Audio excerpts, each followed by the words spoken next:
3 صدی عیسوی کا یہ واقعہ ہے، کتابوں میں جو تفاسیر میں ملتا ہے۔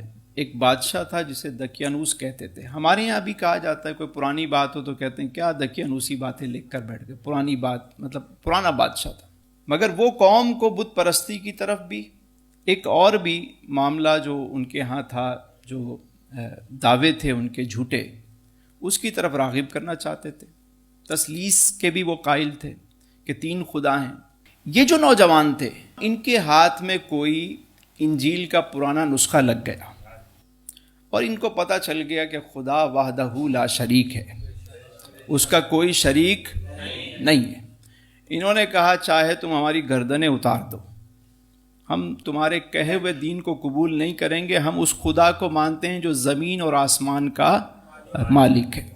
اچھا، چونکہ یہ تھے بڑے گھرانوں کے، امیر گھرانوں کے تھے، شاہی خاندان سے تھے، تو بادشاہ نے کہا کہ صرف 3 دن کی مہلت ہے، مان لو ورنہ تمہاری گردن اڑا دی جائے گی یا تمہیں زندہ جلا دیا جائے گا۔ اب 3 دن کا جب ٹائم ملا تو یہ سارے باہر نکلے اور ایک جگہ سب جمع ہو گئے، جو جتنے صاحب ایمان تھے سب جمع ہو گئے، اور انہوں نے کہا کہ بجائے اس کے کہ ہم اپنا ایمان بیچیں، بجائے اس کے کہ ہم اس بادشاہ کی غلامی کریں، ہم جا کر کسی غار میں پناہ لیتے ہیں۔ سارے نکلے، جب جانے لگے تو راستے میں ایک چرواہا ملا، اس نے بھی ان کے متعلق سن رکھا تھا۔ وہ کہنے لگا بھائی آپ کیوں جا رہے ہو، مجھے بھی ساتھ لے چلو۔ اس کے ساتھ اس کا کتا بھی تھا، یہ بھی ساتھ جائے گا کہ بھائی یہ تو وہاں جا کے بھونکے گا، یہ شور مچائے گا تو کسی کو خبر ہو جائے گی۔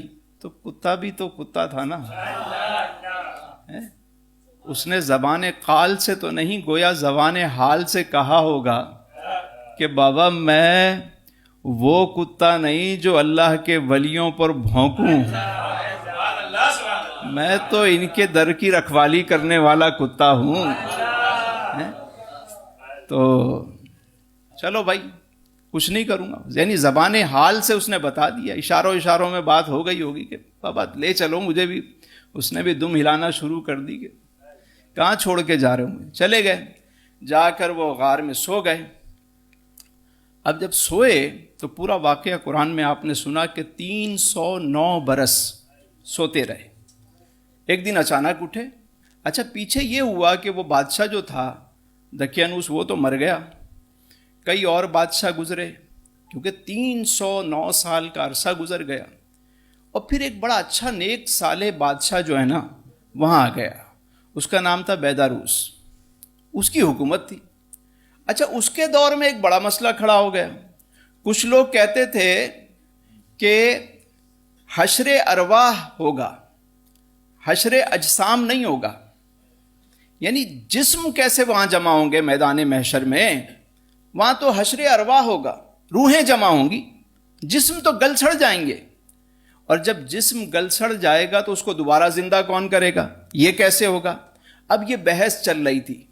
بادشاہ نیک آدمی تھا، اس نے دعا کی کہ میرے مالک کوئی ایسا سبب کر دے کہ یہ مسئلہ حل ہو جائے۔ اب دیکھیے حسن انتظام کیسے ہوتا ہے۔ ادھر یہ اٹھے، اچانک ان کی آنکھ کھلی، سارے بیدار ہو گئے، ایک دوسرے سے حال احوال کیا، عبادت کی، ایک دوسرے کو دیکھا، سب بالکل فریش، مطلب 300 سال کا عرصہ لیکن سب فریش، تر و تازہ بالکل۔ کہنے لگے میاں کتنی دیر سوئے ہوں گے؟ کہا یہی کوئی دن بھر سوئے ہیں، مختلف باتیں کی۔ پھر ایک نے کہا اللہ بہتر جانتا ہے ہم کتنی دیر سوئے، ان باتوں کو چھوڑو، ذرا کوئی کھانے کا انتظام کرو، بھوک لگی ہے۔ کیونکہ جیسے ہی بیدار ہوئے تو فطری تقاضے جو تھے وہ بھی بیدار ہو گئے۔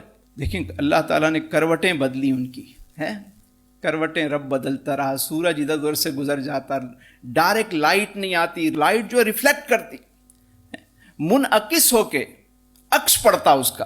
کتا بھی بیٹھا ہوا ہے آرام سے پاؤں پھیلا کے سیدھا بیٹھا ہوا سکون سے، اور اللہ نے ایسی ہیبت رکھی کہ کسی میں ہمت نہیں ہوتی تھی ادھر جانے کی۔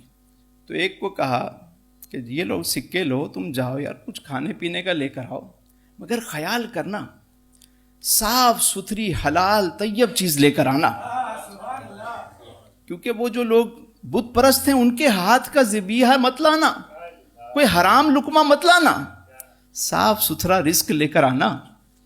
ولایت کے یہی 2 اصول ہیں, سچ بولنا اور صدق مقال, اور چاہے بندہ کچھ بھی کر لے, اگر یہ 2 چیزیں وہ نہیں کرتا تو اس کو روحانیت یا عبادت کی لذت حلاوت مل ہی نہیں سکتی.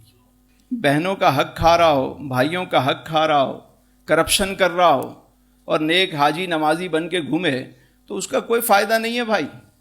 یہ 2 اصول ہیں, رزق حلال اور صدق مقال. وہ شہر میں جیسے گیا حیران ہو گیا, شہر پورا چینج, لوگ عبادت خانے بنے ہوئے, لوگ عبادت کر رہے ہیں, پورا سسٹم ہی چینج. پہلے تو وہ بڑا پریشان ہوا کہ یہ ہوا کیا میرے ساتھ. آنکھیں کھول کھول کے اس نے دیکھی, یار یہ کیا ہو گیا. ڈرتے ڈرتے ایک نان بھائی کی دکان پہ گیا اور کہا نان دے دو. اس نے نان دیے. جیسے ہی اس نے سکہ دیا اس نے کہا یہ کیا. کہا سکہ ہے. کس کا ہے. میرا ہے. کہا تمہارا سکہ تو 300 سال پرانا سکہ ہے, ضرور تمہارے ہاتھ کوئی خزانہ آ گیا ہے. نہیں بھائی کوئی خزانہ نہیں آیا, میرا اپنا مال ہے. نہیں پکڑو بھائی. حاکم کو بلایا گیا, اہلکار آ گئے, بولو بھائی یہ اس کے بعد کوئی خزانہ آ گیا, یہ سکہ دے رہا ہے. شور مچ گیا, پکڑ لیا گیا. تو حاکم بھی نیک تھا, اس نے پوچھا بھائی یہ کیا معاملہ ہے. کہا جی معاملہ تو ہمیں کچھ نہیں پتا, وہ یہ سکہ صحیح نہیں ہے. کہا یہ تو 300 سال پرانا سکہ ہے. کہا تو وہ بادشاہ کہاں ہے دقیانوس. کہا وہ تو مر کھپ گیا, ابھی تو بڑا نیک اچھا انسان بادشاہ ہے بیداروس. کہا اچھا تم کہاں سے آئے ہو, کیا باتیں کر رہے ہو. کہا جی ہم تو صبح سوئے تھے, شام کو اٹھے ہیں. بولا صبح سوئے تھے, او بھائی کیا بات کر رہے ہو, چلو چلو چلو چلو. وہ حاکم نے سب کو جمع کیا, باقی لوگ کہا وہ غار میں, چلو چلو. پورا جلوس جو ہے نا غار کے پاس پہنچا اللہ والوں کی زیارت کرنے کے لیے. بادشاہ کو خبر ملی, وہ دوڑا ہوا آیا کہ میری دعا قبول ہو گئی. سارے آ گئے غار کے دہانے پر. اوئے ہوئے ہوئے کیا منظر ہوگا. اور اچھا وہ جو ان کے ساتھی تھے وہ سمجھے کہ شاید ہمارا ساتھی پکڑا گیا اور یہ ہمیں گرفتار کرنے آ رہے ہیں. لیکن جب وہ سب آئے اور سارا احوال بتایا گیا تو انہوں نے بھی اللہ کا شکر ادا کیا کہ اللہ تعالیٰ نے کیسے مردے کو اللہ تعالیٰ زندہ کرے گا. 300 سال. کتنے؟ حضرت عزیر علیہ السلام 100 سال تک سوتے رہے. دیکھیے آپ, اللہ کی مرضی ہے. اور آپ یہ بھی دیکھیے کہ نیک لوگ جو ہوں گے اللہ والے, قیامت کے دن جب ان سے پوچھا جائے گا ہاں بھائی کتنی دیر سوئے تھے, وہ کہیں گے یہی کوئی عصر اور مغرب کے مابین.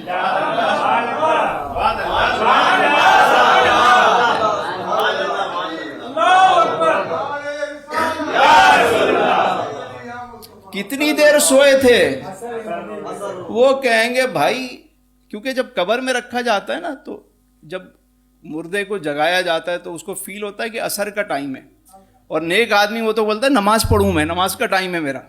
عصر اور مغرب کے یعنی پاور نیپ لی, بس اتنی دیر سوئے. وہ کہیں گے نہیں بھائی صدیاں بیت گئیں, زمانے بیت گئے, اب تو محشر بپا ہے. اچھا ہمیں تو پتہ نہیں تھا. بھائی کون ہو تم لوگ؟ بھائی ہم تو وہ ہیں, ہم تو یہ دعا کرتے تھے کہ میں سو جاؤں یا مصطفیٰ کہتے کہتے, اور کھلے آنکھ صلی اللہ کہتے. کون لوگ ہو بھائی؟ بھائی ہم تو, ہمیں نہیں پتا بھائی, ہم تو یہی دعا کرتے تھے. ادھر سوئے ادھر اٹھے, محشر بپا. تو یہ قرآن سے ثابت ہے کہ وہ 300 برس تک سوتے رہے. یہ کوئی قصے نہیں ہے, یہ قرآن کی تلاوت کی گئی. تو نیک اگر اعمال ہیں تو پھر موجیں ہی موجیں ہیں, دنیا میں بھی مزے ہیں. اور پھر ایک بات اور سن لیجئے, اس کے بعد ہم اپنی بات کو مکمل کریں. کہ دیکھیے اس کتے نے اللہ والوں کا ادب کیا, یعنی اللہ والوں کی محفل کو نہیں چھوڑا, کہیں گیا نہیں چھوڑ کے, دروازے پہ بیٹھا رہا ٹانگیں پھیلا کے, چوکیداری کرتا رہا. تو کبھی کسی کو اگر اللہ والوں کی محفل میسر آ جائے اور کہیں اس کی ڈیوٹی کسی جگہ پہ بھی لگ جائے تو اسے اس جگہ پر بیٹھنے میں فخر محسوس کرنا چاہیے۔ کامیابی کا اصول کیا ہوا کہ کبھی کہیں کوئی ایسی محفل مل جائے، خوش قسمتی سے کوئی ایسا گوشہ نصیب ہو ہی جائے، تو پھر اس کو چھوڑ کے جانا نہیں، ڈیوٹی جہاں لگ جائے۔ دیکھیے وہ اللہ والوں کی صحبت میں جب آیا تو بھونکا نہیں، بھاگا نہیں، غائب نہیں ہوا۔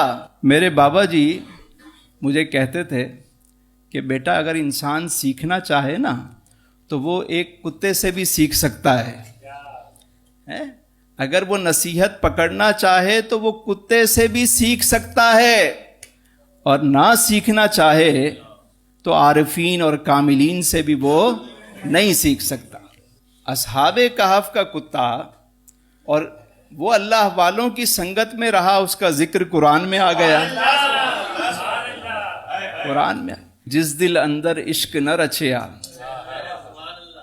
جس دل اندر عشق نہ رچیا، کتے اس تو چنگے، مالک دے گھر راکھی دے ون سابر بکھے ننگے، مالک دا در نہیں چھڈ دے بھاویں مارو 100 جتے، اٹھ بلیا چل یار منا لے نہیں تے بازی لے گئے کتے، پڑھ پڑھ علم کتاباں والے نام رکھایو قاضی، مکے گیوں تے حج بھی کمایو نام رکھایو حاجی، او پھڑ شمشیر مجاہداں والی نام رکھایو غازی، وے بلیا انہیں کچھ بھی نہ کیتا جنہیں یار نہ کیتا راضی۔